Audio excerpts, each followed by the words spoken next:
Assalamualaikum warahmatullahi wabarakatuh. Halo adik-adik, hari ini kita akan belajar mengenai pencemaran lingkungan.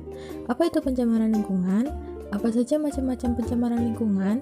Bagaimana dampak-dampak dan solusi yang dapat kita lakukan?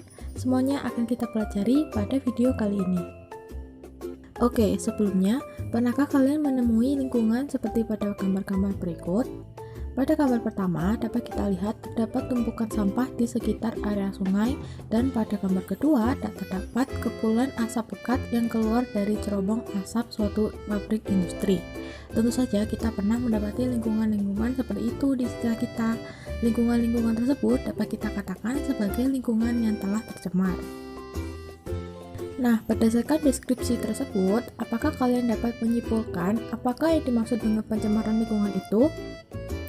Oke, betul sekali. Pencemaran lingkungan adalah suatu kondisi lingkungan yang telah berubah dari kondisi normal menjadi kondisi yang lebih buruk dan tidak dapat digunakan sesuai dengan fungsi awal akibat masuknya bahan-bahan pencemar atau disebut sebagai polutan. Lalu, apa itu polutan? Polutan merupakan setiap benda, zat, ataupun organisme yang menyebabkan keadaan lingkungan menjadi lebih buruk dari keadaan normalnya. Salah satu polutan utama yang menyebabkan pencemaran lingkungan adalah limbah, baik itu berupa bahan buangan ataupun sampah. Tahukah kalian jika limbah mempunyai banyak jenisnya? Limbah dapat digolongkan menjadi beberapa golongan berdasarkan beberapa kriteria, yakni berdasarkan fasa, sifat, dan juga sumbernya. Berdasarkan fasenya, limbah dapat dibagi menjadi 3, antara lain yang pertama, limbah padat. Contohnya adalah daun, kertas, kaleng, plastik, dan juga lain-lain. Yang kedua adalah limbah cair, contohnya seperti oli, busa deterjen, dan juga lain-lain. Dan terakhir adalah limbah gas, contohnya seperti asap knalpot, asap dari cerobong industri, dan juga lain-lain. Yang kedua adalah berdasarkan sifatnya. Berdasarkan sifatnya, limbah dapat dibagi menjadi 2, antara lain limbah organik dan juga limbah anorganik. Limbah organik contohnya adalah tanaman, bangkai hewan, bahan makanan, dan juga lain-lain. Sedangkan limbah anorganik contohnya adalah plastik, kaleng, logam berat, dan juga lain-lain. Dan yang terakhir adalah berdasarkan sumbernya. Limbah berdasarkan sumbernya dapat dibagi menjadi 2, antara lain limbah rumah tangga dan juga limbah industri. Contoh dari limbah rumah tangga antara lain busa deterjen, plastik pembungkus, dan juga lain-lain. Sedangkan limbah industri contohnya adalah air yang mengandung pewarna tekstil, limbah cair yang mengandung logam berat, gas buangan yang mengandung CO, SO2, NO2, dan juga bahan-bahan lainnya. Pencemaran lingkungan berdasarkan letaknya dapat dibagi menjadi beberapa macam, antara lain pencemaran air, pencemaran udara, dan juga pencemaran tanah.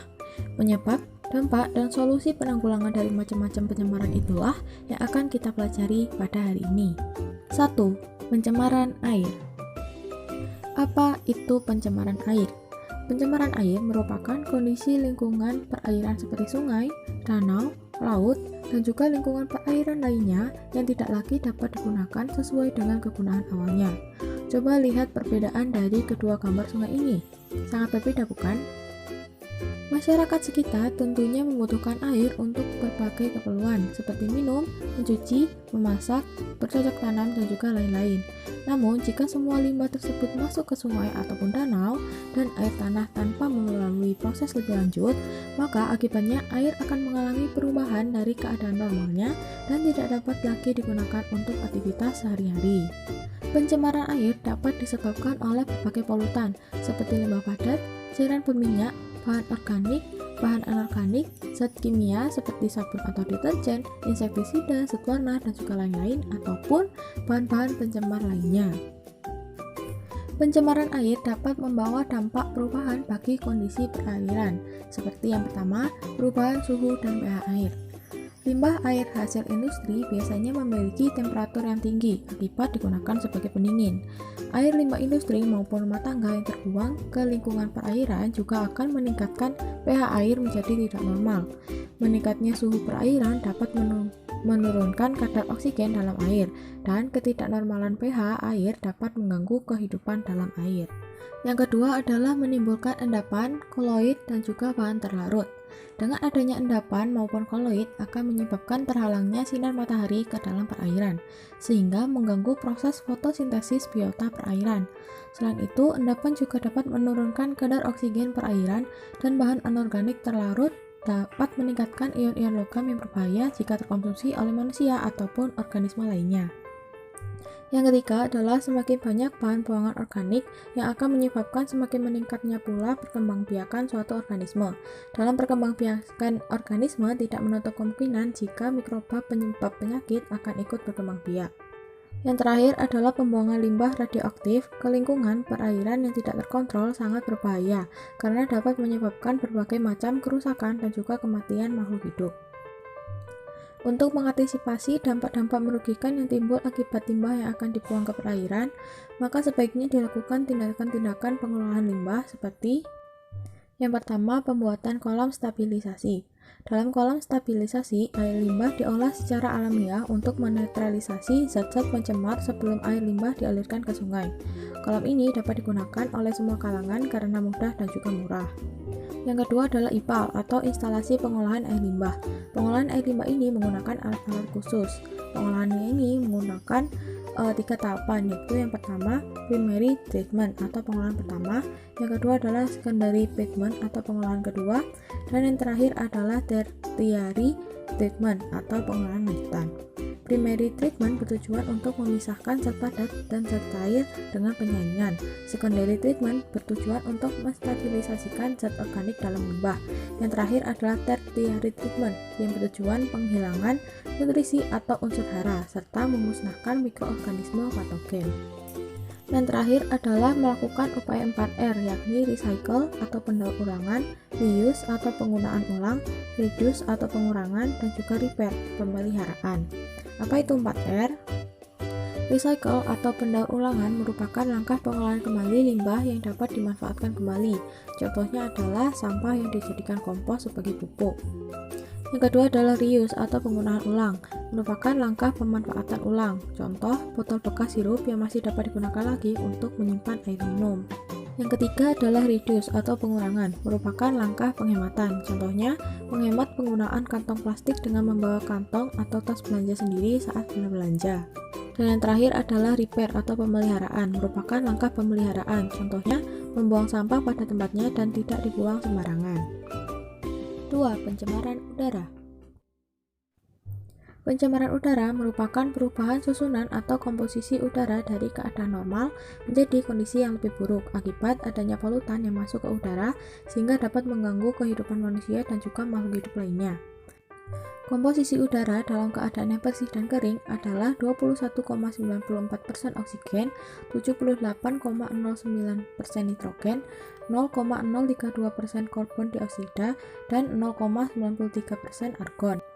Sedangkan komponen-komponen pencemar udara bersih antara lain karbon monoksida, nitrogen oksida, belerang oksida, hidrokarbon, dan juga partikel-partikel lainnya. Polutan-polutan tersebut dapat berasal dari banyak sumber seperti pembakaran bahan bakar bidang transportasi, industri, rumah tangga, kebakaran hutan, dan juga lain-lain.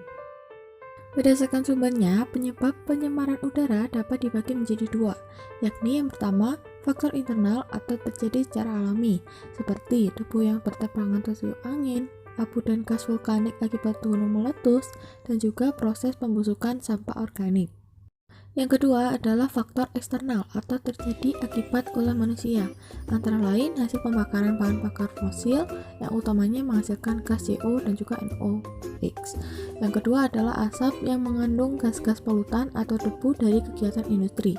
Dan yang terakhir adalah pemakaian zat kimia yang disemprotkan ke udara seperti hairspray, pestisida, cat, dan sebagainya. Terlebih lagi dengan penggunaan insektisida atau pestisida yang mengandung beberapa logam berat seperti timbal, arsen, merkuri, dan lain-lain yang juga dapat mencemari udara. Beberapa polutan pencemar udara beserta dampaknya secara singkat dapat dijelaskan sebagai berikut. Yang pertama, gas CO. Gas CO yang terhirup akan dapat menghalangi masuknya oksigen sehingga dapat mengganggu pengangkutan oksigen oleh darah ke seluruh tubuh. Yang kedua, paru-paru yang terkontaminasi oleh gas NO dan juga SO akan membengkak sehingga sulit bernafas bahkan sampai menimbulkan kematian. Yang ketiga adalah hidrokarbon. Hidrokarbon yang masuk ke dalam paru-paru akan membentuk senyawa perangsang tumbuhnya sel kanker. Sedangkan yang terakhir, udara yang tercemar oleh partikel-partikel tertentu dapat menimbulkan berbagai macam penyakit saluran pernafasan. Parahnya pencemaran udara dapat mempengaruhi kesehatan manusia, khususnya pada saluran pernafasan, sehingga menimbulkan kematian dalam jumlah yang cukup besar. Berat ringannya dampak yang ditimbulkan akan sangat tergantung pada konsentrasi dan juga lama seseorang menghirup udara yang telah tercemar. Pencemaran udara juga berdampak pada tumbuhan dan juga hewan. Tumbuhan yang terkena pencemaran udara akan mengalami gejala bintik-bintik pada daun, kerusakan pada jaringan daun, mengganggu fotosintesis, warna daun menjadi pucat, daun berguguran, dan juga lain-lain. Pencemaran udara juga dapat merusak lingkungan lainnya, seperti adanya pengkaratan pada besi dan bangunan sehingga menjadi mudah rapuh. Dengan banyaknya pencemaran udara yang sering kita temui terbanyak berada di area jalanan, terdapat beberapa cara untuk mengurangi pencemaran udara yang terjadi. Seperti yang pertama, mengurangi penggunaan kendaraan bermotor untuk bepergian dalam jarak dekat. Yang kedua, lebih memilih menggunakan kendaraan umum saat bepergian. Yang ketiga, memperbanyak pohon di area yang banyak terdapat polusi udara. Yang keempat, menggunakan produk yang dapat didaur ulang. Dan yang terakhir, senantiasa menghemat penggunaan energi pada aktivitas sehari-hari. 3. Pencemaran tanah. Pencemaran tanah adalah keadaan di mana bahan kimia buatan manusia masuk dan merubah lingkungan tanah alami. Pencemaran ini biasanya terjadi karena kebocoran limbah cair atau bahan kimia industri atau fasilitas komersial, penggunaan pestisida, masuknya air permukaan tanah tercemar ke dalam lapisan permukaan, kecelakaan kendaraan pengangkut minyak, zat kimia atau limbah, air limbah dari tempat penimbunan sampah, serta limbah industri yang langsung masuk dibuang ke tanah secara tidak memenuhi syarat atau illegal dumping. Pencemaran tanah mempunyai hubungan erat dengan pencemaran udara dan juga pencemaran air. Oleh karena itu, sumber pencemaran udara dan sumber pencemaran air pada umumnya juga merupakan sumber pencemaran tanah.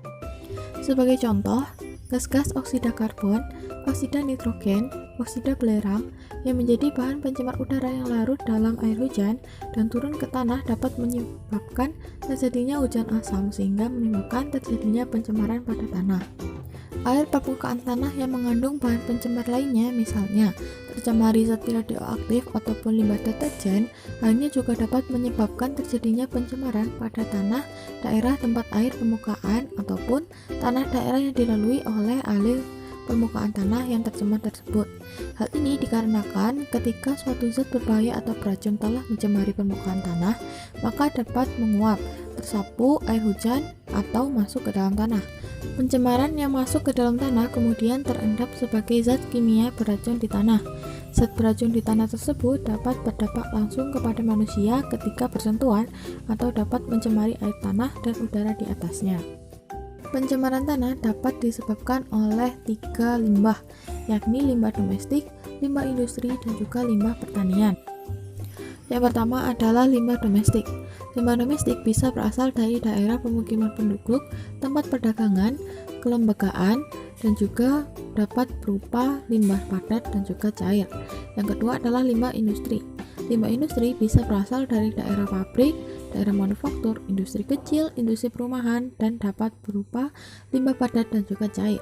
Yang terakhir adalah limbah pertanian, yang bisa berupa sisa-sisa pupuk sintetis untuk menyuburkan tanah atau tanaman, seperti misalnya pupuk urea ataupun pestisida pemberantas hama tanaman, misalnya DDT. Pencemaran tanah memiliki dampak yang beragam, seperti yang pertama, timbunan sampah menutupi permukaan tanah sehingga tanah tidak bisa dimanfaatkan. Timbunan sampah dapat menghasilkan gas nitrogen dan asam sulfida. Adanya zat merkuri, krom, dan arsen pada timbunan sampah bisa menimbulkan pencemaran tanah atau gangguan terhadap biotanah, tumbuhan, merusak struktur permukaan dan tekstur tanah. Limbah lainnya adalah oksida logam, baik yang terlarut maupun tidak menjadi racun di permukaan tanah. Yang kedua adalah sampah anorganik menyebabkan lapisan tanah tidak dapat ditembus oleh akar tanaman dan tidak tembus air, sehingga peresapan air dan mineral yang dapat menyuburkan tanah hilang dan jumlah mikroorganisme di dalam tanah pun akan berkurang. Oleh sebab itu, tanaman akan sulit tumbuh dan bahkan mati sebab tidak mendapatkan makanan untuk berkembang. Begitu pula dengan tinja, deterjen, oli bekas, cat adalah limbah cair rumah tangga dan peresapannya ke dalam tanah akan merusak kandungan air tanah dan zat kimia yang terkandung di dalamnya dapat membunuh mikroorganisme di dalam tanah. Selain itu, pupuk yang digunakan secara terus-menerus dalam pertanian akan merusak struktur tanah yang menyebabkan kesuburan tanah berkurang dan tidak dapat ditanami jenis tanaman tertentu karena hara tanah semakin berkurang. Pestisida yang digunakan bukan saja mematikan hama tanaman, tetapi juga mikroorganisme yang berguna di dalam tanah. Selain itu, pencemaran tanah penggunaan pestisida yang terus-menerus akan mengakibatkan hama tanaman kebal terhadap pestisida tersebut. Tindak pencegahan dan penanganan terhadap pencemaran tanah sangat penting dilakukan untuk menjaga kelestarian dan keseimbangan ekosistem dalam lingkungan yang tercemar. Langkah-langkah yang dapat dilakukan antara lain: yang pertama, pengolahan sampah organik oleh mikroorganisme dapat dilakukan dengan mengukur sampah-sampah dalam tanah secara tertutup dan terbuka, kemudian diolah sebagai kompos atau pupuk. Untuk mengurangi terciumnya bau busuk dari gas-gas yang timbul pada proses pembusukan, maka penguburan sampah dilakukan secara berlapis-lapis dengan tanah. Yang kedua, sampah senyawa organik atau senyawa anorganik yang tidak dapat dimusnahkan oleh mikroorganisme dapat dilakukan dengan cara membakar sampah-sampah yang dapat terbakar seperti plastik dan serat, baik secara individual maupun dikumpulkan pada suatu tempat yang jauh dari pemukiman, sehingga tidak mencemari udara di daerah pemukiman tersebut. Sampah yang tidak dapat dibakar dapat digiling atau dipotong-potong menjadi partikel-partikel kecil, kemudian dikubur. Yang ketiga adalah adanya pengolahan terhadap limbah industri yang mengandung logam berat yang akan mencemari tanah sebelum dibuang ke sungai ataupun ke tempat pembuangan.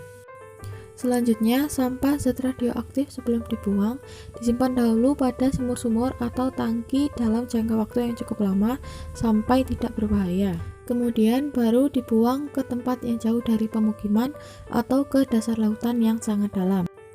Kelima adalah penggunaan pupuk dan pestisida yang tidak digunakan secara sembarangan, namun sesuai dengan aturan dan tidak sampai berlebihan. Dan terakhir adalah membersihkan permukaan tanah yang tercemar dengan cara remediasi.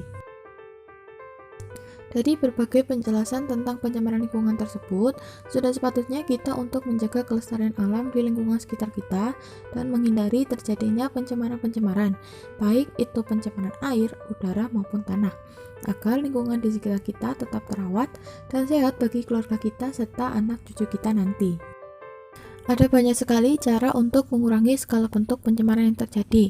Namun, melihat dari banyaknya kontribusi sampah sebagai polutan, maka sudah menjadi kewajiban kita untuk mengelola sampah dengan baik dan melestarikan budaya membuang sampah pada tempatnya. Demikian pembelajaran kita mengenai pencemaran lingkungan kali ini. Semoga bermanfaat dan dapat menjadi pengetahuan baru bagi kita semua. Tetap semangat dan semoga sehat selalu. Wassalamualaikum warahmatullahi wabarakatuh.